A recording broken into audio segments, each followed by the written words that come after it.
ഇപ്പം ട്രെൻഡിങ് ആയിട്ട് നമ്മൾ ഷോർട്ട് കുർത്തിൻ്റെ ബാക്കിലൊക്കെ വരുന്ന ഡോറി ഡിസൈൻ ഉണ്ടല്ലോ, അതെങ്ങനെ ചെയ്യാമെന്നാണ് ഈ വീഡിയോയിൽ കാണിക്കുന്നത്.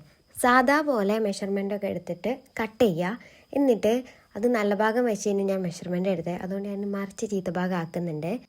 എന്നിട്ട് 3 ഇഞ്ച് വീതിയിൽ നമ്മൾ ഷേപ്പ് ലെങ്ത്ത് തന്നെ എടുക്കുമല്ലോ, ആ ഒരു പോയിൻ്റ് കറക്റ്റ് മാർക്ക് ചെയ്യുക. എന്നിട്ട് ആ ഷേപ്പ് ലെങ്ത്ത് സെൻറ്ററിലാക്കിയിട്ട് മുകൾക്കും താഴേക്കും നമുക്ക് എത്ര ഇഞ്ചാണോ വേണ്ടത് അതിനനുസരിച്ച് മാർക്ക് ചെയ്ത് കൊടുക്കുക. ഞാനിപ്പോൾ ഇവിടെ 6 ഇഞ്ച് എടുക്കണേ, അപ്പോൾ ആ 6 നേരെ പകുതിയായ 3 ഇഞ്ച് സെൻറ്ററിൽ കൊടുക്കണം. എന്നിട്ട് അതേപോലെ ആ 3 ഇഞ്ച് വീതി കറക്റ്റ് ആണോ എന്ന് നോക്കിയിട്ട് അവിടെ നേരെ വരച്ചെടുക്കുക. അതേപോലെ 2 സൈഡിലും ചെയ്യുക. 2 ടക്ക് ഉണ്ടാവും, സോ 2 സൈഡിലും ചെയ്യുക. പറയുമ്പോൾ ഞാൻ കുറച്ച് സ്പീഡിൽ പറയുന്നുണ്ട്, പക്ഷേ വീഡിയോ കണ്ടാൽ നിങ്ങൾക്ക് കറക്റ്റായിട്ട് മനസ്സിലാവും കേട്ടോ.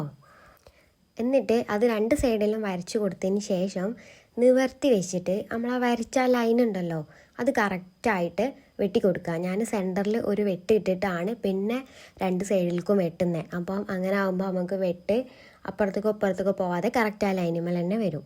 ഇത് നമ്മൾ സാധാരണ ടോപ്പുമേൽ നമ്മൾ ടെക്കൊക്കെ അടിക്കൂലേ, ബാക്കിൽ ഷേപ്പാക്കി നിൽക്കാൻ വേണ്ടിയിട്ട്, അതേപോലെ തന്നെയാണ് ചെയ്യുന്നത് കേട്ടോ. പക്ഷെ അവിടെ ഓപ്പൺ ആക്കി കൊടുക്കുന്നുണ്ട് എന്ന് മാത്രം. അത് കഴിഞ്ഞിട്ട് നമ്മൾ ടെക്കിനുള്ള ആ ഒരു ഡോറി ഉണ്ടല്ലോ, കയറ്, അത് നമ്മൾ ഈ ഒരു ബോർഡർമെന്നാണ് ഞാൻ ചെയ്യുന്നത്. നിങ്ങൾ വേറെ ഏതെങ്കിലും ഡിസൈൻ കൊടുക്കണമെങ്കിലോ അല്ലെങ്കിൽ തുണി മാറ്റണം എന്നുണ്ടെങ്കിലൊക്കെ മാറ്റാം കേട്ടോ.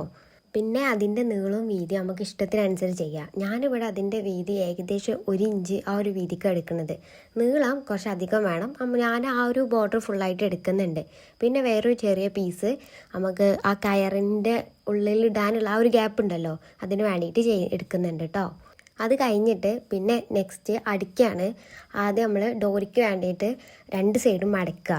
എന്നിട്ട് ആ ഒരു സെൻറ്റർ മടക്കി കൊടുക്കുക. ആ 2 സൈഡും മടക്കിയിട്ടില്ലെങ്കിൽ നമുക്ക് കുറച്ച് കഴിഞ്ഞാൽ പിഞ്ഞു പോരും, അപ്പോൾ ഒരു വൃത്തി കിട്ടൂല ഡോറിക്ക് കേട്ടോ. അതുകൊണ്ടാണ് 2 സൈഡും മടക്കിയിട്ടാണ് പിന്നെ നമ്മളുള്ള ലാസ്റ്റ് മടക്ക് കൊടുക്കുന്നത്. പിന്നെ എന്താണെന്ന് വെച്ചാൽ മെയിനായിട്ട് നമ്മൾ ഈ മടക്കുമ്പോൾ മാക്സിമം എത്രത്തോളം ചെറുതാക്കി നമുക്ക് മടക്കാൻ പറ്റുമോ അത്രത്തോളം ചെറുതാക്കി മടക്കുക. ഇത് നമുക്ക് ഇപ്പം മടക്കി മറിക്കാനുള്ള കുറേ ടൂൾസൊക്കെ അവൈലബിൾ ആണ്.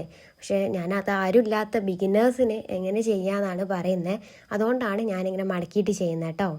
ഇതേപോലെ സെയിം ആയിട്ട് ഡോരിക്കും അതേപോലെ ആ ഡോരി ഇടാൻ വേണ്ടിയിട്ട്, അതായത് നമ്മൾ കയറിടാൻ വേണ്ടിയിട്ട് ഒരു ഹോൾ ഉണ്ടാവുമല്ലോ, അതിനും അതേപോലെ ചെയ്യുന്നുണ്ട് കേട്ടോ. പിന്നെ ആ ഹോളിന് ഞാൻ 2 ഇഞ്ച് ഗ്യാപ്പിലാണ് കട്ട് ചെയ്യുന്നത് കേട്ടോ. അങ്ങനെ 6 പീസാണ് ഞാൻ ടോട്ടൽ എടുക്കുന്നത്. അതായത് ഒരു സൈഡിക്ക് 3 പീസും അടുത്ത സൈഡിക്ക് 3 പീസും കേട്ടോ. പിന്നെ ഇതിൻ്റെ വെടുത്ത് ഞാൻ 3 ഇഞ്ച് എടുത്തല്ലോ ആദ്യം കട്ട് ചെയ്തപ്പോൾ, അത് നമുക്ക് കുറയ്ക്കണമെങ്കിൽ കുറക്കുക, കൂട്ടണമെങ്കിൽ കൂട്ടുക, എങ്ങനെ നമ്മൾ ഇഷ്ടം പോലെ ചെയ്യാം കേട്ടോ.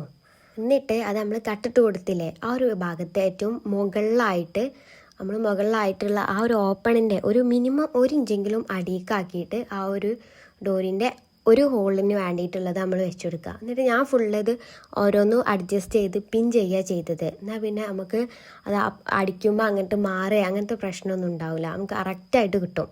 പിന്നെ ആ ഒരു ഹോള് വെക്കുന്ന ഗ്യാപ്പ് നമ്മൾ അളക്കണം കേട്ടോ. സെയിം ഗ്യാപ്പിൽ തന്നെ വെക്കാൻ വേണ്ടി മാക്സിമം നോക്കണം. അതേപോലെ 2 സൈഡും ഒരേപോലെ വെക്കും വേണം. അത് കഴിഞ്ഞിട്ട് ഞാൻ സാധാ നമ്മൾ ടക്കൊക്കെ അടിക്കുന്ന പോലെ ഒരു സൈഡിൽ നിന്ന് ഒരറ്റത്തുനിന്ന് ഇങ്ങനെ സ്റ്റാർട്ട് ചെയ്യുക കേട്ടോ. ഏറ്റവും അറ്റത്തുനിന്ന് സ്റ്റാർട്ട് ചെയ്തിട്ട് മെല്ലെ ഇങ്ങനെ വീതി കൂട്ടിയിട്ട് പിന്നെ അങ്ങ് കുറച്ച് വരും. അങ്ങനെയാണ് നമ്മൾ സാധാരണ ടക്ക് അടിക്കൽ. പിന്നെ ഞാനിത് ഓവർലോക്ക് കൂടെ ചെയ്യുന്നുണ്ട് കേട്ടോ. അപ്പോൾ ഇതാണ് അടിച്ച് കഴിഞ്ഞിട്ടുള്ള നമ്മളെ ഫൈനൽ ലുക്കായിട്ട് വരിക. അതിൻ്റെ മെഷർമെൻറ്റ്സ് ഗ്യാപ്പ് കറക്റ്റായിട്ട് കിട്ടിയാൽ നമുക്ക് നല്ല വൃത്തിക്ക് അത് കിട്ടും. ഈ ഒരു അടി കഴിഞ്ഞിട്ട് മാക്സിമം ഇപ്പം തന്നെ നമ്മളൊന്ന് അയൺ ചെയ്ത് കൊടുക്കുക. അയൺ ചെയ്താൽ ആ ഒരു നമ്മൾ അടി സ്റ്റിച്ചൊന്നും പെട്ടെന്ന് കാണാതെ അവിടെ അമർന്ന് നിൽക്കും കേട്ടോ. എന്നിട്ട് അതിൻ്റെ ഉള്ളിൽ കൂടെ നമുക്ക് ഏത് ഡിസൈനിലാണോ കൊടുക്കേണ്ടത് അതേപോലെ ജസ്റ്റ് ഒന്ന് ആ ഡോറി കോർത്തെടുക്കുക. ഇതാണ് ഫൈനൽ ലുക്ക് കേട്ടോ. ഡൗട്ട് എന്തെങ്കിലും ഉണ്ടെങ്കിൽ കമൻറ്റ് ചെയ്താൽ മതി കേട്ടോ. ഇഷ്ടമായാൽ ലൈക്ക് ചെയ്യണേ.